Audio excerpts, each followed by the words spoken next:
Hello, my friends. Welcome back to another episode of Silly Girls, Silly Thoughts. I'm your host, Mindful Body with Rachel B. We're sitting outside today. I hope you're watching on visual. The sun is shining, the birds are chirping, the planes are flying overhead, and the garden is thriving behind us. What have we been up to? I feel like May came and went like a blip of time, and we have been booked, busy, and working. Oh my goodness. As many of you guys know, I am a marriage and family therapist, so working with teenagers, young adults, older adults. May has been such a month of change and so much panic, but at the same time excitement for so many, whether it's my personal life or watching in the counseling life. And there's that general sense of, well, I can't wait to see what summer's going to bring. I can't wait to get over these winter blues. And I felt that with you guys. I mean, we've been talking about finding hobbies, exploring our interests, that planning period, and now spring is finally here. I know May was pretty rainy, felt like April, but we're finally putting those plans into actions. And what do I mean? With the flow of everyone moving, some of us are moving together, some of us are moving together in separate ways. And I'm noticing how some of us are moving against each other, and it's not always intentionally. And sometimes it's just naturally, and sometimes it just has to be. And along with that excitement of I can't wait to see what summer brings, what change brings, what new opportunity brings, I definitely felt that normal sense of grief May into June. So it only feels natural to record podcast episodes on a full moon. It's June 11th, June 12th. What are we letting go of? How are we entering this month of June, summer solstice? What plans are we putting into action to then create, to appreciate? You see the garden behind me. If you're on visual, it's moving and grooving. Look at that beautiful trellis. Maybe we'll do some future episodes and I'll give you a quick tour of all the little things we've done, because there's 12 beds in there. And with each bed, there's a different intention, different theme, different companion plants. There's research, there's time, there's energy, there's so much. This has been such a great project, not only for myself, but also with my partner. Learning how we can work as a team, learning how to manage our conflict, our stress, our own anxiety, and even our financial planning. This takes time and money, my friends. I'm an average person just like you, and we're in this life together. So when it came to flowing together, there were moments where I did see us thrive, planning together, what plants we're going to grow together, what things we're going to break as how do I say this? How we're going to break apart the tasks in the plan. He did most of the fencing because he's great at that. I did most of the planning because I love to color code. We honed in on our strengths, but there are also moments where we stepped on each other's toes. We're both older siblings. I'm sure many of us can relate. I think May I really sat with, not only for my teenagers and my young adults who are either ending high school or college or going into high school, college, but then also finding ourselves in our 20s and 30s, re-finding ourselves in our 50s. There's this sense of, okay, what do I like? And what kind of personalities do I get along with or can complement me to still do what I like? I think that's why I took a really big step back and sat with this title of, the flow of friendships. We, as a public, I don't know, sometimes feel short-sighted. We see through our own eyes, we hear our own thoughts, we speak our own voice, and is there parts of ourselves that can tap into the sense of compassion and empathy for others, because we're not in this world alone? And even though change and new things and endings are all scary and exciting, can we see how others also have, experienced the same things, experiencing it at the same time as us, or experiencing something different, and sometimes, unfortunately, at the same time as us? I don't miss high school. I'd be lying if I told you I did. I think I miss aspects of high school, whether it was being lighthearted, carefree, and trying my best to hone in bad bitch energy, but looking ridiculous at the same time. But working with teenagers again, you see the excitement about prom, about certain school projects, certain classes, certain field trips, outings, and it's exciting to do that with your friends. But then again, there's natural things that happen. People start dating, friendship groups change, almost outside factors influence the inside group, or personalities change. We grow, we challenge boundaries, we create conflict. Do we manage that conflict? Do we process it? Do we move through it, let go? I think that's what determines what happens to these relationships, these attachments. It's different for each person. We have these general shared themes. Bad breakups? Hell yeah. Fighting with certain friendships? Of course. I remember arguing with a girlfriend one moment in high school and then maybe a year or two later reconnecting just because of friendships or different flows of their dating relationships or their extended friendships. And I've said that to a lot of teenagers and young adults and adults, because even when we're flowing together or flowing side by side, maybe those times where we're flowing apart, it has to be changed interests, changed values, changed morals. Does it create too much of a gap that we can't come together? How are we processing, those feelings of grief when it comes to the ending of friendships or relationships? Or even now, I'm sitting here, it's summertime, and with work, there's still a part of grief in me when it comes to seeing interns come and go, because it's so cool to have them there, but then it's so hard to see them go. But everyone has to move on and grow. At some point I'm going to start a rhyming book, because again, I'm getting serious in my little advice tales when the words start coming together. Reflecting on, the experiences I've been having with my younger clients, me as a 30-year-old, I feel like it's so much harder to let go, because, how do I say this? There's not this general next step to move into. In high school I didn't really harbor any big feelings about friendships that I lost. I was like, all right, it's one and done. I'm moving on to the next school anyways. I'm going on to the next job anyways. There's bigger and better things. Why wait? Keep moving, keep growing. And now as an adult, it's a lot less hectic and more quiet. It settles. We're setting up our own goals. We're setting up our own opportunities. What do you want to create? What do you want to celebrate? How are you rewarding yourself? My garden's my way of celebrating myself. I planned, I grow, I worked on this with my partner. It's my success. Some people share that success with me as fellow gardeners. Some people have different priorities, and that's okay too. There's moments I'm jealous of you, and that's fine. We're all humans at the end of the day. I see that little part in myself, see that part in you. What are we going to do as older adults? How are we going to create new things? I had the opportunity of hosting a luncheon, a party in the past weekends, and even hosting family. You see how change happens within the core unit, and it's not in a bad way. It's just my sister and I have different interests. My brother and I have different interests. My sister and my brother have different interests. My mom and I have different interests. My father and I have similarities, but differences as well, and that's okay. What brings us together? We did a whole Color Me Mine experience. I didn't realize my dad was such a little artiste. Oh my goodness. Only he would find a ceramic wiener dog and paint it perfectly to our little boy Hiccup. And then there's opportunities that, I overheard my mom embracing my sister's music taste, and she got to experience her first underground screamo concert, and I love that for her too. Why not experience new things? It shows that you care. If you show interest in the people that you are interested in, isn't that a sign of validation? Silly girl, silly thoughts. Think about it. Some of my friends know and some of my clients know that last summer I had the opportunity to volunteer with a nonprofit farm, and that got to tap into my interest of just gardening.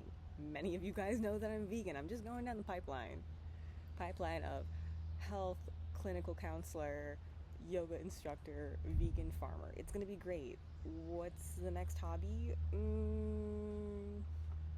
Do we start making our own clothes or raising livestock? Because I already have 4 animals.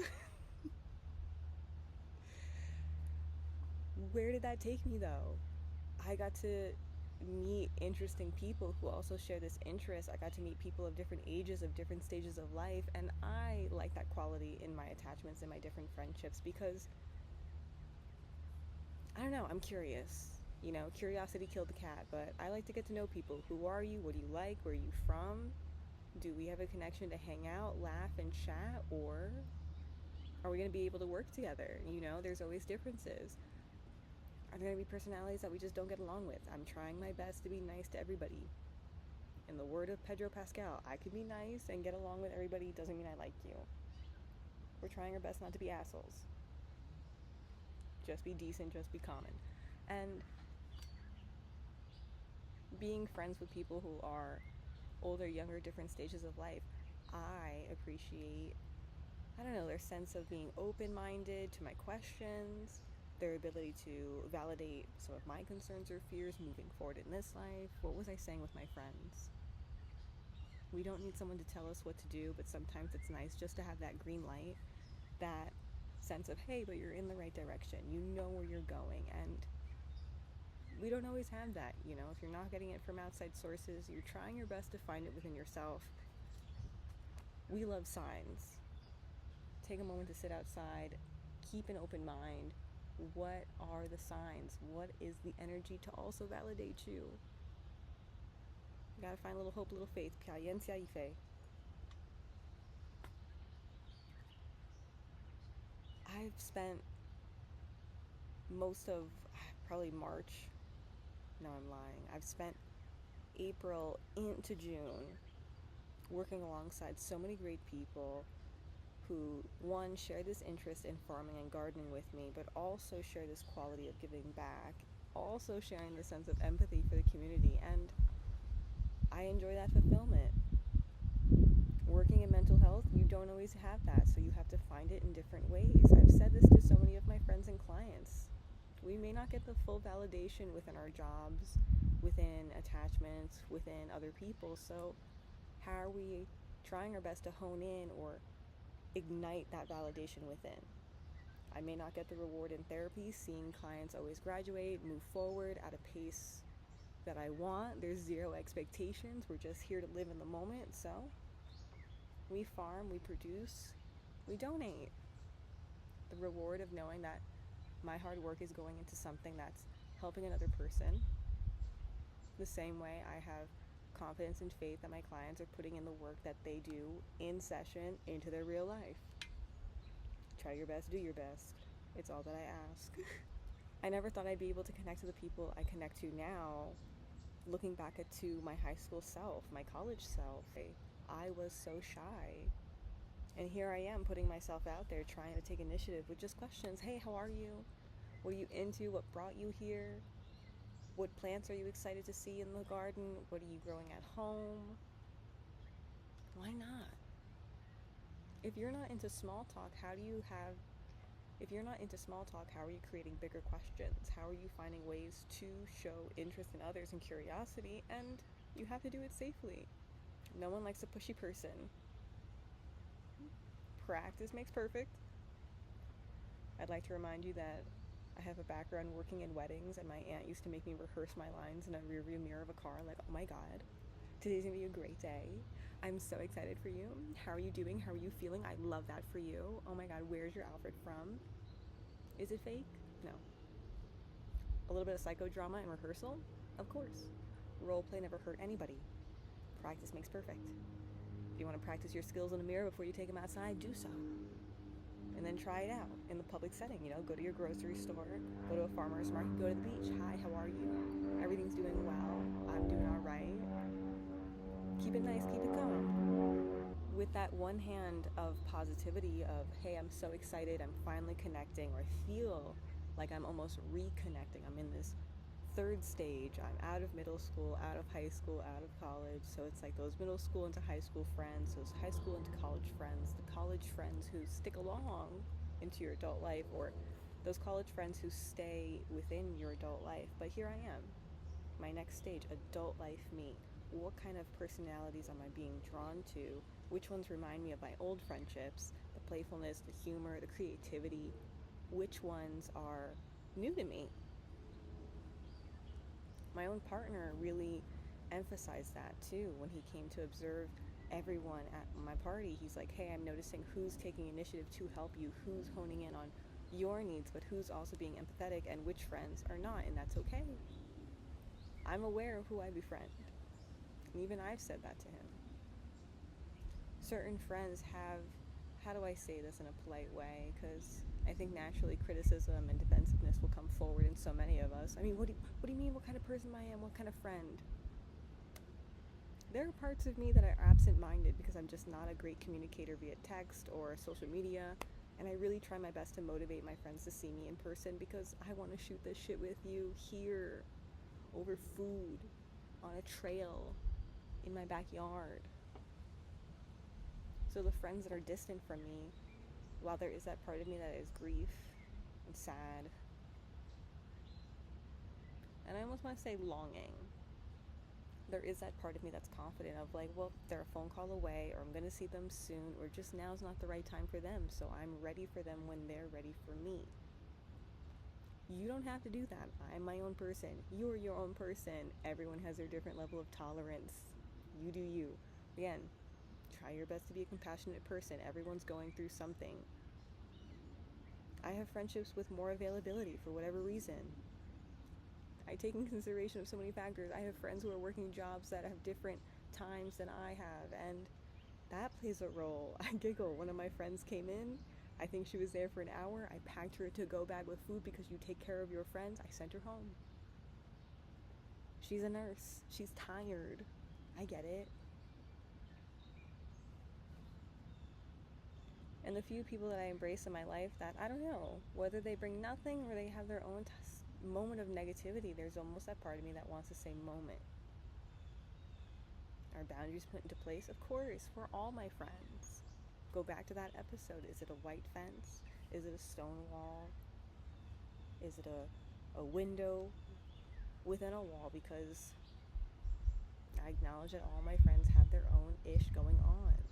Whether I'm a part of it, whether I have to be the observer, or just a supportive person in general. I'm there when you're ready for me. And they've done the same for me.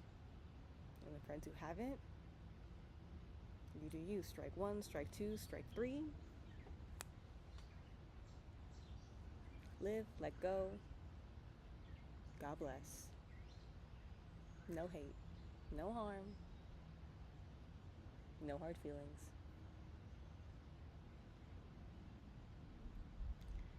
There have been moments where it feels like high school never ends. I'm that nervous kid again trying to figure out what table I sit at, and I don't know if it's just because we're in that stage of everything feels so loud. What team are you on?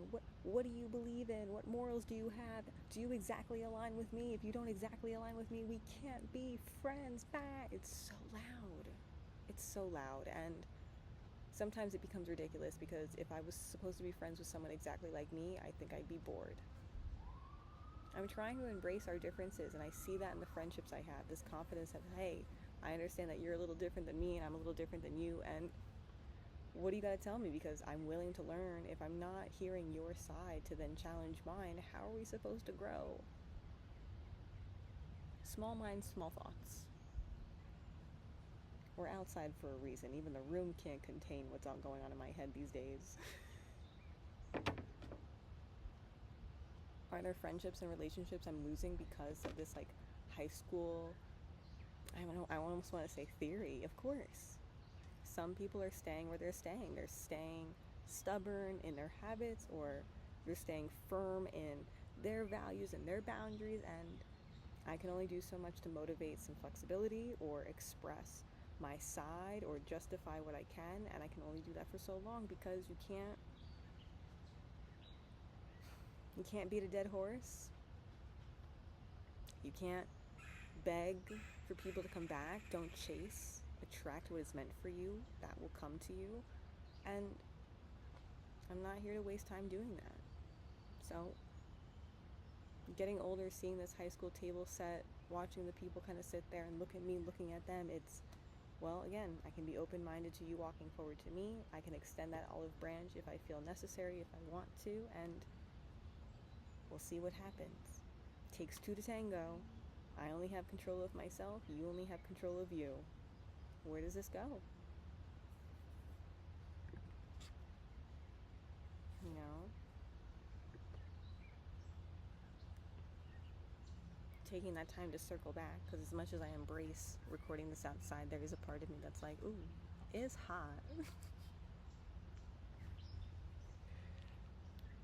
But the metaphor I used before, whether those friendships are walking together side by side or flowing apart, I always look at life like that game of life.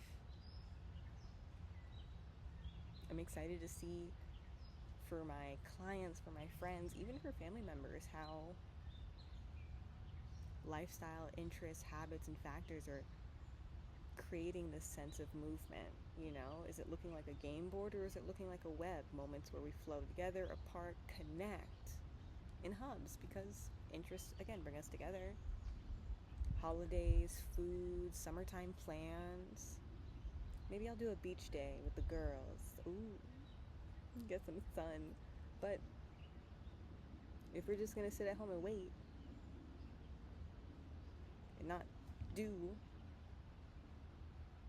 I'm finally getting a chance to read Eat, Pray, Love, and there's that aspect even in yoga. You know, when we're setting that intention, what are you doing to get towards that goal? What part is left up to a higher power? But is that mantra we're telling ourselves when we're sending that text message out, going like, hey, are you free to hang out? And we're waiting, outside of our control. What's the person gonna say? What can we do to find that confidence to take that risk, take that chance? Because I'm here for summertime fun. I'm excited. Let's end this on a good note, because with this full moon and Friday the 13th this month, letting go. We're letting go of fear. We're letting go of expectation. We're trying to approach with curiosity, open mind, and open heart. I want to be surrounded by my friends. I want to be surrounded by love. I want to be surrounded by authenticity. And I want to be surrounded by good food. We're not growing a garden for no reason. Spices, vegetables, and herbs, they're growing, and I'm so excited. Watch me buy a dehydrator by the end of summer and start making my own dried spices. It's probably gonna happen. What are the plans for June? And I believe this podcast is gonna be, or it's becoming a once a monther, I'm not gonna lie. Like I said, it's feeling natural to sit here almost every week of the full moon and reflect back. What has changed? What's going on? What do we need to reflect on together? But what do we also need to plan ahead for? Are we holding each other accountable, or are we just trying to look forward to something while balancing out our stress? Who knows?